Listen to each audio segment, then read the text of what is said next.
ఆంధ్రప్రదేశ్లో గత 19 నెలల కాలంలో తెలుగుదేశం పార్టీ ప్రభుత్వంలో అధికారం వచ్చిన తర్వాత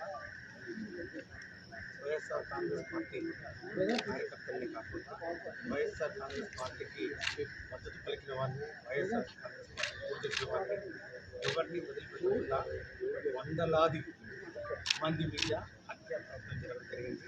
వందలాది మంది చనిపోవడం జరిగింది.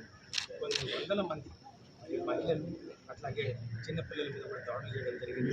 కొన్ని వేల సంఖ్యలో మరి ఇల్లీగల్ కేసులు నమోదవడం జరిగింది. వాటిలో చాలా వరకు నాన్ వేలబుల్ కేసెస్ చేయడం జరిగింది.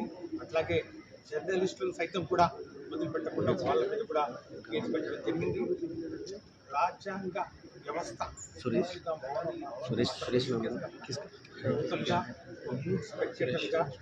సైలెన్స్లో ఉన్నటువంటి పోలీస్ వ్యవస్థ పూర్తిగా నిర్వీర్యమైపోయినటువంటి పరిస్థితుల్లో దిక్కు తోచక ఈరోజు వైఎస్ఆర్ కాంగ్రెస్ పార్టీ ప్రతిపక్షంగా ఈరోజు ప్రజల పక్షాన నిలబడుతూ ఇక చివరి అస్త్రంగా ఈరోజు మేమందరం కూడా పార్లమెంట్ సభ్యులు, లోక్సభ మరియు రాజ్యసభ వైవి సుబ్బారెడ్డి గారి నాయకత్వంలో మా నాయకులు జగన్మోహన్ రెడ్డి గారి ఆదేశాల మేరకు మరి మాజీ మంత్రులు, మరి అట్లాగే ఎమ్మెల్యేలు, ఎమ్మెల్సీలు, మాజీ ఎమ్మెల్యేలు అందరూ కూడా ఈరోజు నేషనల్ హ్యూమన్ రైట్స్ కమిషన్ను ఆశ్రయించడం జరిగింది. వారికి ఒకటి వినియోగించడం జరిగింది.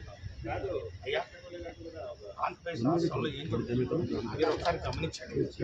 సెక్షన్ 12 ఆఫ్ నేషనల్ కింద ఒక ఫ్యాక్ట్ ఫైండింగ్ కమిటీ వేయండి.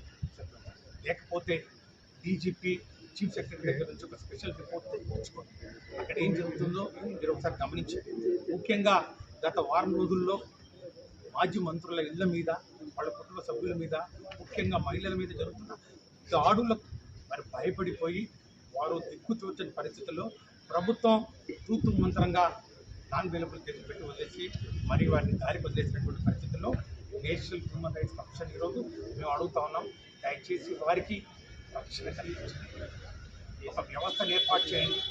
ఈ యొక్క 19 నెలల కాలంలో ఏమేమి జరిగాయి, ఆంధ్రప్రదేశ్లో ఏ విధంగా మానవ హక్కుల ఉల్లంఘన జరిగింది, ఇందాక మా సహచరులు చెప్పినట్టు అనేకమైనటువంటి సంఘటనలు జిల్లాలో, రాష్ట్రంలో నలుమూలల నుంచి ఎన్నో ఉదాహరణలు చెప్పచ్చు. మరి ఈరోజు మేము ఒకటే ఎవరైతే బాధితులు ఉన్నారో ఆ బాధితులకు కాంపన్సేషన్ అందించాలని చెప్తా ఉన్నాం. ఈరోజు ప్రధానంగా మరి చైర్మన్ గారికి ఈ యొక్క